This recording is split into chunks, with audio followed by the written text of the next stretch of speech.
Good evening and tonight. I'm Thrones of War, And I'm his brother, Ransom Shield's son. and we are the creators of the Dominions 5 mod, Dominions of Middle-earth. Doodle-doo-doo-doo, our vision.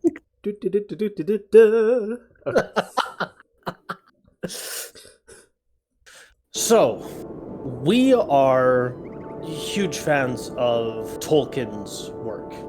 Absolutely.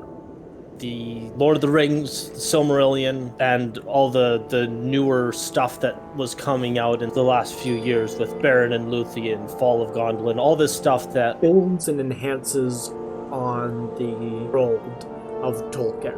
All the little details, all the process that it took for him to build the world.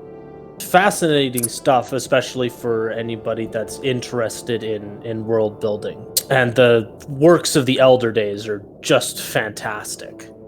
Oh, I strongly recommend any of them for anybody who's interested in that kind of thing. absolutely.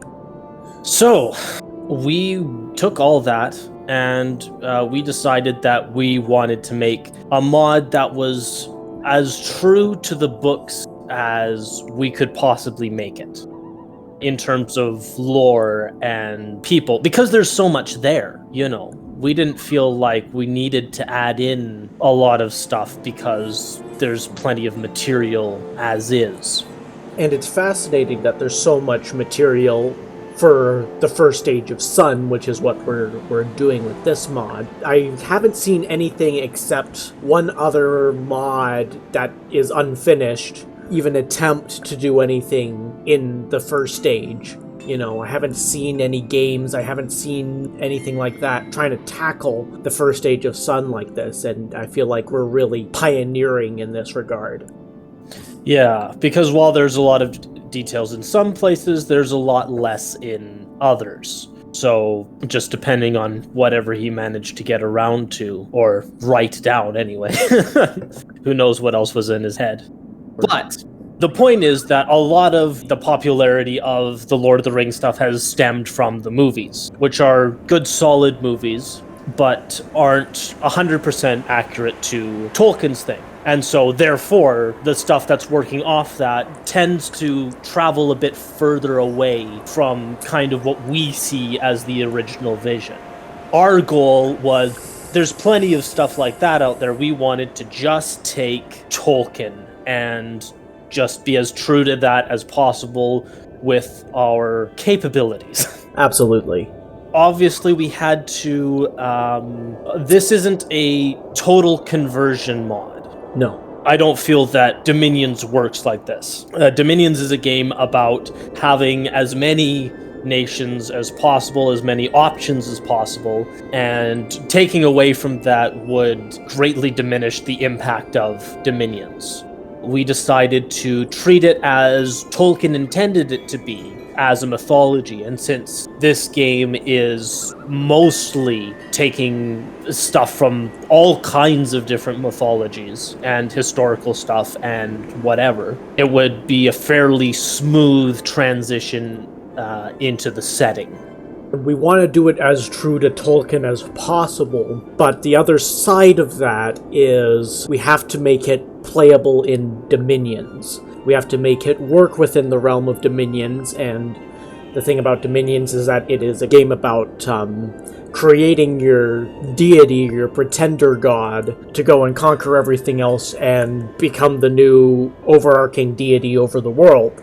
And that's not super in line with Tolkien stuff, but we have made some adjustments to the idea behind that. The idea is that Eru is not in the picture, something happened and he's vanished. The Valar are scrambling, trying to get some order in the world and make things right. It's not a perfect solution by any stretch, but it's what we have to work with. And I think it works fairly well. It's obviously in Tolkien's original work, Eru would never, or Iluvatar if you prefer, would never have disappeared, but the idea that it could happen fits in nicely with how Dominions works.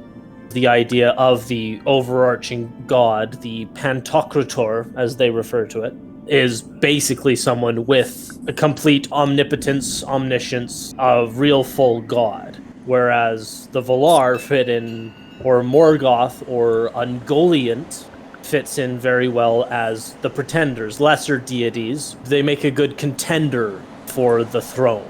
Absolutely. And they fit in well with the existing gods in the game. We're trying to keep at least to the spirit as much as possible and to the words wherever, there's words to work off of. But in order to make it fit within the game, which I feel is almost as important as keeping to the lore, some workarounds have to be figured out, but they have to be workarounds that make sense, at least on some level. We're not just going to throw stuff in there randomly. Which brings us to, kind of our other limitations. Dominions is very much a empire managing and battling everybody else game. And there's no diplomacy, there's not really any subtleties. There's a way to be allied with others, but those are like pre-made teams. You can't voluntarily ally with somebody in game, or at least not in a way that means that you can win together. Just the temporary alliances, because there can only be one, as it were. So a lot of this is us going off of the base nations and the military side of Tolkien, while keeping as much of the spirit as we can and keeping it as accurate as we can. As well, there's the problem of we're new to this. We've made one mod before, which we have differing opinions on how much it counts. I thought it was a solid start, and we put a lot of work into it. We certainly did. I personally have basically no experience, and Ransom over here... Well, I've got more experience than he does, but that's not saying much. I had some training in art, and I've done the digital art. I've done all the models and everything, but I wouldn't say that I'm particularly amazing at it. I wouldn't say that I'm fantastic at any of this stuff. But we have one thing that's really pushing us forward, that keeps us going, and it's that passion for Tolkien. We want to see this stuff brought to life like we've never seen it before. And we are willing to put in the effort, and we have put in the effort to learn what we needed to learn to make this happen. Exactly. And Dominions is very kind to provide a in-depth modding manual, and there's all kinds of resources and stuff, and one way or another we managed to get enough to make a mod, and I think it's good. It fits in with the world. Dominions isn't an overtly difficult game to muck with. No.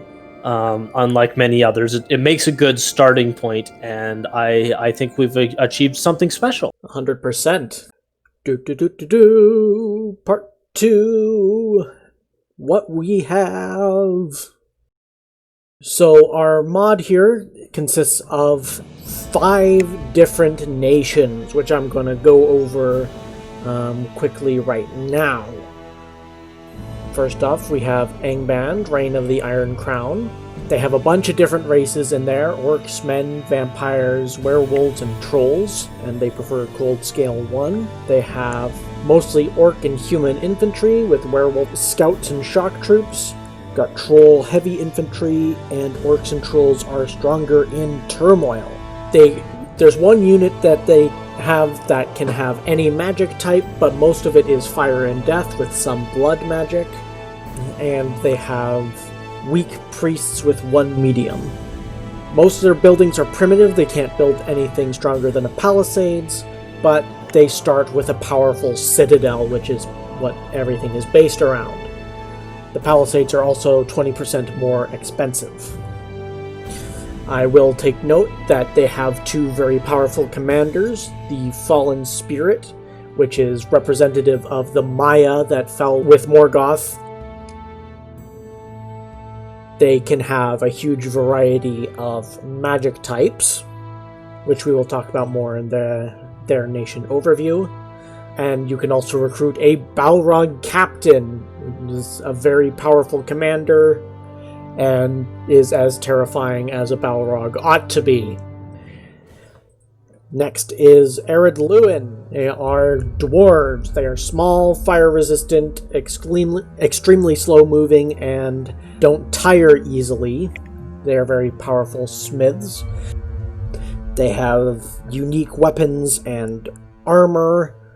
They have very heavy infantry, steel bow archers, no cavalry or fast units at all. They have earth magic, fire magic, and some astral magic. They have weak priests, and their temples generate earth gems, which make them cost 600 gold. Their labs are slightly cheaper than normal, and their forts they can build up to castles with their commanders. Gondolin. They are Noldor elves with awe, magic weapons, and disease immunity. They have some light infantry, mostly consisting of elites with powerful archers. They have astral and earth magic with some water, fire, and nature. They have average priests. They can build advanced buildings, and they start with a great walled city. And that's that. Doriath. They consist of Sindarin elves. They are disease immune with mostly stealthy units. They consist of medium and heavy infantry. They have mostly nature and water magic with some earth and astral and a little bit of fire. And they have average priests, but there aren't many of them. They start with a castle, but they have standard forts. Their provincial defense is related to the Girdle of Melian, which we will talk about in more detail later. And lastly is Beleriand, which consists of elves and men, which is mostly powerful Noldor and Edain, with some Sindar with ocean sailing. They have light, medium, and heavy infantry, knights, horse archers, and stealthy rangers. Their magic is mostly earth and astral, with some fire and water. They have weak priests and no sacred units, kind of representing the Feanoran influence. Temples generate astral pearls and cost 600 gold. Labs are average cost. They can build advanced forts. They have a wide amount of variety. They have special units that they can recruit in forests and on coasts. And that's that. We've also added a few different independent provincial defense kind of independent little things scattered around. It doesn't work quite the way I thought it did, but there's a few different spots where if you conquer them, you'll be able to get access to Edain units or Sindar units or orcs. Keep an eye out for those when you're in a game. But a question that we've seen floating around a bit has been, what are you going to do with the magic system? And I'd like to take a moment to answer that. As anyone who's familiar with both Dominions and Tolkien's works will know, magic in Dominions is fairly standard and powerful, while the magic of Middle-earth tends to be more subtle overall. So we were left with two options. We could either A, rewrite the entire spell list, keeping only spells that seem to work with the lore and adding in other subtle magics, or B, treat this as though Middle-earth was inserted into a higher magic environment. Now, magic is one of the more difficult things to mod. There's a lot less information on how you do it in the manual. And it's very important for many existing nations, since the intention was, as has been discussed, to insert Middle-earth as though it was a mythology into the world of Dominions, like many other nations have been. Treating it like a high magic environment seemed like the solution. It doesn't change the spirit of our work, merely the parameters. And while magic may be mostly subtle and difficult to quantify, there are plenty examples of it in Tolkien's work. Examples that I could use to keep the existing magic, or rather, keep the magic of Dominions as true as possible to the original. Stuff like Finrod Felagund disguising himself and his company as orcs, and his subsequent song battle with Sauron. Morgoth exploding volcanoes in the Dagor Bragollach. Luthien singing the Tower of Tol in Garhoth down. We know that Sauron was called the Necromancer during his stay in Mirkwood, though we never see exactly why, but we can infer. And we know that sorcery is a thing, though, again, we rarely see its use outside the Nazgul, and it's not fully quantified. And the Mouth of Sauron. Yes. We want to keep this as true to the source material as possible, and I've spent a lot of time working on what magics and priests each nation has. Some have been easier than others, but I think what we've come up with is both faithful to the books and works in-game as well. Best of both worlds, or as best as we can do anyway. So, all of the spells we've added in are exclusive to the modded nations, as well as all the forgeable magic items. We will go into more detail about those later. But we have added 14 gods to the roster, some of whom are available to other nations where we felt it appropriate. A total of 20 new spells, 8 items to forge, though there are more that we've made that are linked specifically to a specific hero or god. And speaking of that, there's a total of 40 heroes dispersed among our 5 nations for you to discover. This has been a huge project for the 2 of us, and we've worked hard on researching and balancing everything to make it right. There's still a lot of work to be done, but we will cover that in the future. La la la la la la. The future. Ooh. The future. We are intending to release this mod on the 31st of December, and up until then we're kind of going through and making last minute tweaks and changes and trying to get it as ready as possible. Afterwards, we're going to be resting for a bit. We've been working very hard on this for the past year. In chunks, but yeah. We started this year, and we have been working on and off throughout the year to get this out by the end of it. You guys know what kind of a year it's been. Well, yeah, exactly. We're not planning to just go with the Elder Days. It was necessary to start with the Elder Days before going into anything else, for a lot of reasons. But we do intend to continue into middle age and late age. We have 14, 15 more nations planned. Something like that, yeah. Over the 2 ages, obviously. There's not enough information for that much for second age. We have kind of less information for second age than anything else. Yeah. But we have enough for 4 nations that we will be adding in. Yeah. Which we will probably reveal somewhere down the line when we're actually working on it. And yeah, the purpose of the mod is we want to play it. That's the number one reason why we're doing this. We want it here so that it's standing alongside the rest of Dominions, so that we can see Tolkien's legacy come to life in a new way, and to just honor him, because he's added so much to our lives. Honor Tolkien, honor Christopher Tolkien for all the work that he did, bringing his father's vision to life more, and we just want to keep on doing that. We've mentioned before that Dominions takes a lot of inspiration from mythologies, and in some cases other stories, like Lovecraft's work. And depending on the nation, sometimes they're very close to the mythology or work they're based off of, and other times they're more loosely inspired by the original myths.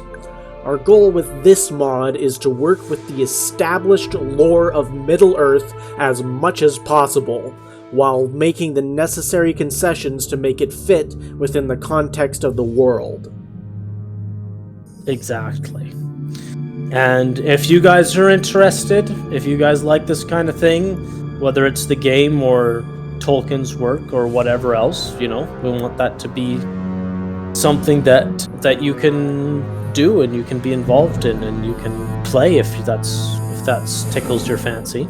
And speaking of, if you want to be involved and all that stuff, we are putting a link to our Discord in the description and probably on the screen. With the release of this video, we're going to make this Discord public. We do not have a public version yet, but you can sign up to become a part of the beta test, get involved in the Discord a little bit. Our beta testing stuff is kind of haphazard, and we usually throw a bunch of things at the wall at once and quickly go and realize that we've made some horrible mistake somewhere else, so we go and immediately fix that.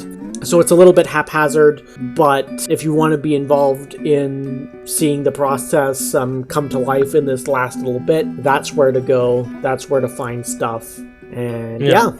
The Discord will be divided into kind of a general category and then the beta testers side of it. So if you're just interested in getting the completed product or just chatting a little bit or whatever, that's where you go for that. And then you can sign up to be part of the beta tester if you want to be more involved in the full process. That's the main place anyway that we will be publishing the finalized mod and any future updates to it, which is why we have the general chat for those of you who just want to like grab the mod and bugger off and aren't interested in anything else. Yep, that works for me. So, thank you for joining us, and we hope that you're as excited for this as we are. Next week, we will begin releasing videos for each nation so that you can get a more in-depth description of how they work before the mod is released with any luck. And this has been Thrones of War and Ransom Shield Son signing off.